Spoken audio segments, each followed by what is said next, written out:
आचार्य श्री श्री रविशंकर, ये एक बहुत बड़ा नाम है। और जहाँ तक मुझे ध्यान है, हम लोग बचपन से इस नाम को सुनते आ रहे हैं। इस नाम के लिए एक असीम श्रद्धा हम लोगों के दिल में रहती है। धार्मिक दृष्टिकोण से हमारे जो भी मतभेद हों, मनभेद हों, लेकिन हमेशा एक बात हमें बताई गई या हमने देखा कि श्री श्री रविशंकर जी पूरे संसार में शांति के लिए, सद्भावना के लिए काम कर रहे हैं। रियली ये बहुत अच्छा लगता है। लेकिन कुछ दिनों पहले YouTube के ऊपर एक वीडियो देखी गई, a powerful slap by Shri Shri Ravishankar to doctor Zakir Naik. इस वीडियो क्लिप को देखने के बाद मैं बहुत दुखी हो गया। आज तक मेरे समझ में नहीं आया कि श्री श्री रविशंकर जो इतना बड़ा नाम है, इतनी बड़ी शख्सियत है, हजारों हजारों की संख्या में जिनके फॉलोअर हैं, उन्होंने इस तरह की निम्न स्तर की भाषा का प्रयोग क्यों किया। शायद कुछ साल पहले, एग्जैक्ट डेट तो मुझे नहीं मालूम, लेकिन डॉक्टर जाकिर नायक और श्री श्री रविशंकर ने एक परिचर्चा में एक साथ हिस्सा लिया, जिसका शीर्षक था concept of God in Islam and Hinduism. Doctor Zakir Naik का अपना एक कॉन्सेप्ट है, एक अपनी विचारधारा है, और उनकी जो भी विचारधारा है उससे वो बहुत ही ईमानदार हैं और बहुत ही सशक्त तरीके से अपनी बात को रखते हैं। और सबसे बड़ी बात यह है कि डॉक्टर जाकिर नायक कभी भी कोई बात पर्दे के पीछे नहीं रखते। उसे हजारों लाखों लोगों के बीच बैठकर बड़ी शान से अपनी बात को रखते हैं और आपको भी ये मौका देते हैं कि आप उन्हें काउंटर करें। वो अपनी कोई बात थोपते नहीं।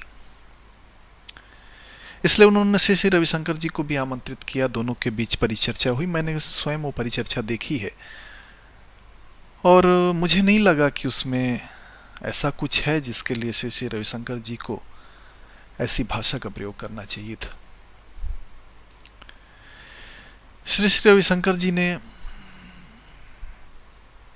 उसमें शुरू में ये कहा कि ढाई अक्षर प्रेम का पढ़े सो पंडित होए। ये सब कुछ ऐसी बातें हैं जो कानों को सुनने में बड़ी अच्छी लगती हैं, है ना? बड़ी अच्छी लगती हैं सब बातें कानों को सुनने में। और ऐसा नहीं कि बड़े ज्ञान की बात करी है रविशंकर जी ने कि ढाई अक्षर पढ़े सो प्रेम का पढ़े सो पंडित होए। इस तरह की भाषाएं या इस तरह की चीज़ें हमारे यहाँ ऑटो रिक्शा पर और रेलवे प्लेटफॉर्म पर और बहुत सारी जगहों पे लिखा मिलता है। और अच्छा है, जिस संत ने इस बात को कही है उसने बहुत ही गरिमापूर्ण तरीके से बात कही है। लेकिन अफसोस इस बात का है कि श्री श्री रविशंकर जी को ये तो याद है कि ढाई अक्षर पढ़े सो प्रेम का सो पंडित होए, मगर उन संतों ने और भी बहुत सारी चीजें कही हैं, वो शायद उनको याद नहीं रहा। बानी ऐसी बोलिए मन का आपा खोए, औरन को शीतल करें आपहु शीतल होए। लघुता ते प्रभुता मिले प्रभुता ते प्रभु दीरी, चीटी शक्कर ले चली हाथी के सिर धूरी। ये सभी बहुत सारी बातें। मुझे बड़ा आश्चर्य होता है कि श्री श्री रविशंकर जी जैसा आदमी जो पूरी दुनिया में प्रेम का, सद्भावना का संचार करने के लिए घूम रहा है, लेकिन जब एक छोटी सी बात अपने ऊपर आई तो इतना रिएक्टिव हो गया। अगर स्वामी जी को लगता है कि डॉक्टर जाकिर नायक ने उनके विरुद्ध कोई बात कही थी तो उनके पास मंच उपलब्ध था, वहां उस बात का जवाब वो दे सकते थे। लेकिन स्वामी जी का ये कहना कि वो महामूर्ख था, इसलिए मैंने उसका जवाब नहीं दिया, या वहाँ पे हिंदू मुस्लिम सद्भावना को खतरा हो सकता था मेरे जवाब देने से, ये सब बातें निसंकोच स्वामी जी ने बहुत ही गैर जिम्मेदारी से कही। ऐसा कुछ नहीं था। डॉक्टर जाकिर नायक केवल हिंदुस्तान में नहीं, दुनिया के लगभग सारे मुल्कों में जाते हैं, गल्फ से लेकर यूरोप तक, अमेरिका, कनाडा, यूएस, यूके, शायद ही कोई देश ऐसा बचा होगा जहां वो नहीं गए हों और अपनी बात उन्होंने नहीं कही हो। बड़ी संख्या में दूसरे धर्मों के लोग उनकी सभाओं में आते हैं, अपनी बातें कहते हैं, उनको भी जो भी एतराज़ात होते हैं वो कहते हैं उनके सामने, उनका जवाब देते हैं। श्री श्री रविशंकर जी के साथ भी जो परिचर्चा हुई उसमें भी ऐसा कुछ भी नहीं था जिसके लिए बात का इतना बतंगड़ बनाया जाए।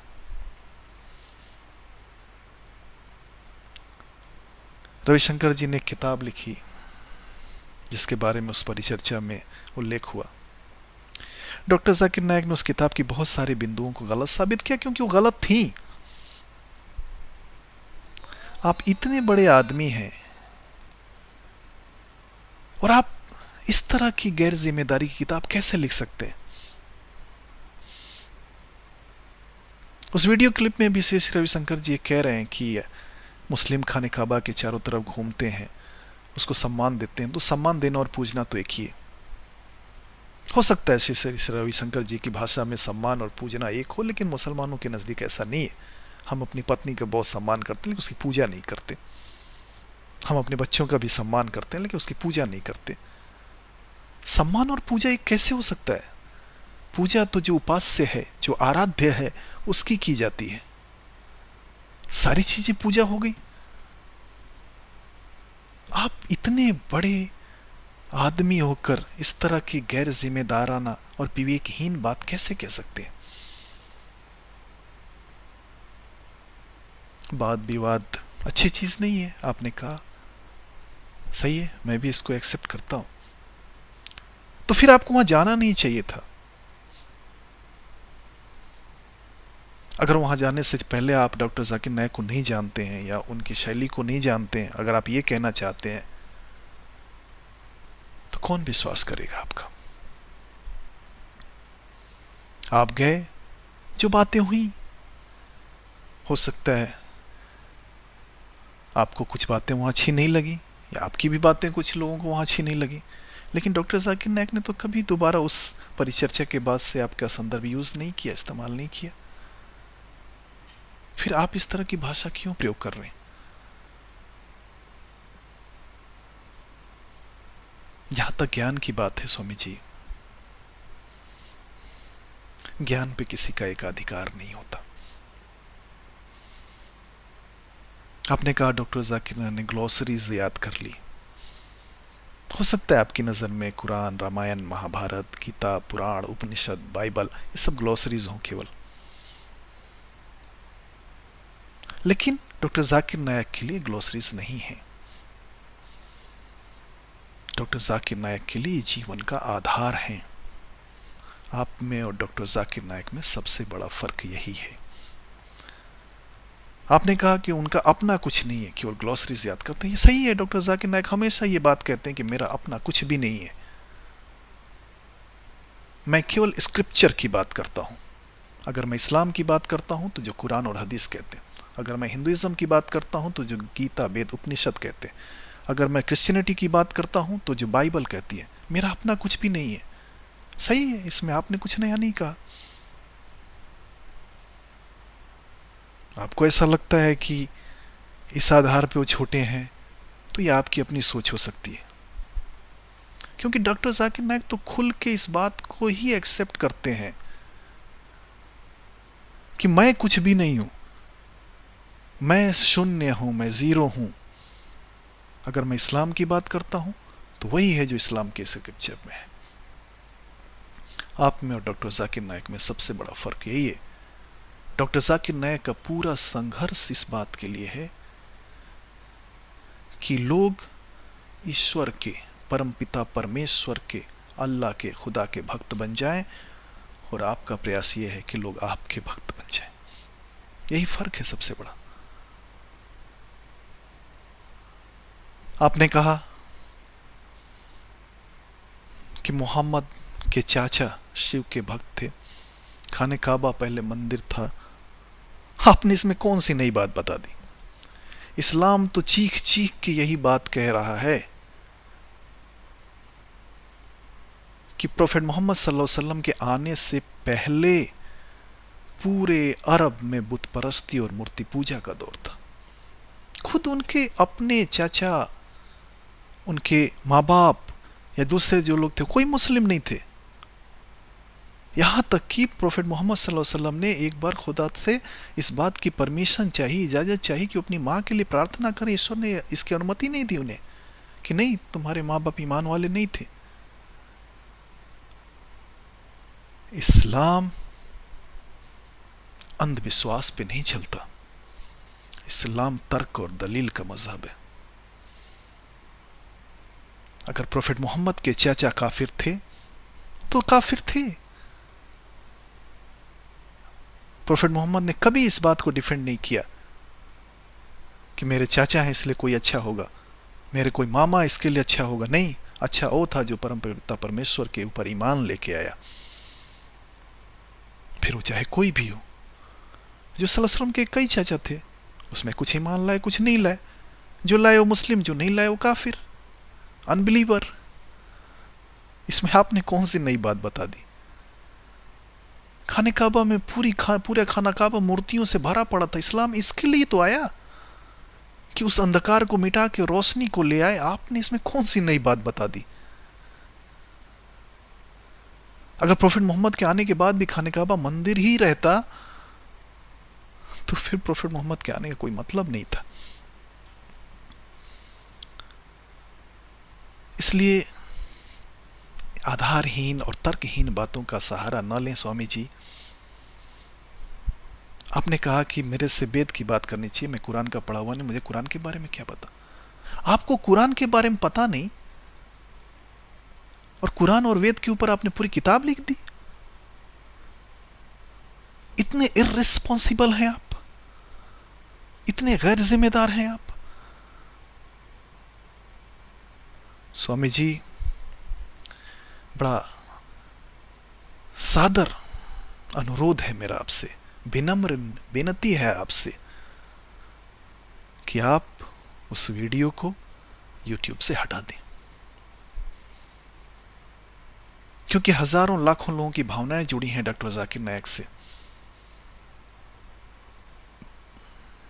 आपको कोई अधिकार नहीं है कि आप उनकी भावनाओं का अपमान करें। अगर आपको ऐसा लगता है कि डॉक्टर जाकिर ने कुछ गलत कहा है तो आप उनसे सीधे परिचर्चा कर सकते हो, तो हर समय तैयार रहते हैं मेरे विचार से। लेकिन पिछले दरवाजे से इस तरह की चीजें वीडियो अपलोड करना, आप सारे संसार को धैर्य, सब्र, प्रेम, सद्भाव का संदेश दे रहे हैं और आप इतना धैर्य नहीं रख पाए कि छोटे से वाद विवाद के लिए आपने पूरे वीडियो पे एक व्यक्ति के ऊपर इस तरह हमला किया। उपदेश देना बहुत आसान है स्वामी जी। अंत में एक बार मैं फिर आपसे निवेदन करूंगा, धर्म के आधार पे नहीं, मानवता के आधार पर, कि आप उस वीडियो को YouTube से हटा दें। आगे आपकी इच्छा। लोकतंत्र में हम किसी को बाध्य तो नहीं कर सकते और करना भी नहीं चाहिए, सबको बोलने का अधिकार है, आपको भी है, मुझे भी है। लेकिन आपका एक बड़ा सम्मान है हम सबके हृदय में, आपकी एक विराट छवि है हम सबके हृदय में। इसके लिए हम कहेंगे कि आप उस वीडियो को हटा के एक सद्भाव का परिचय दें।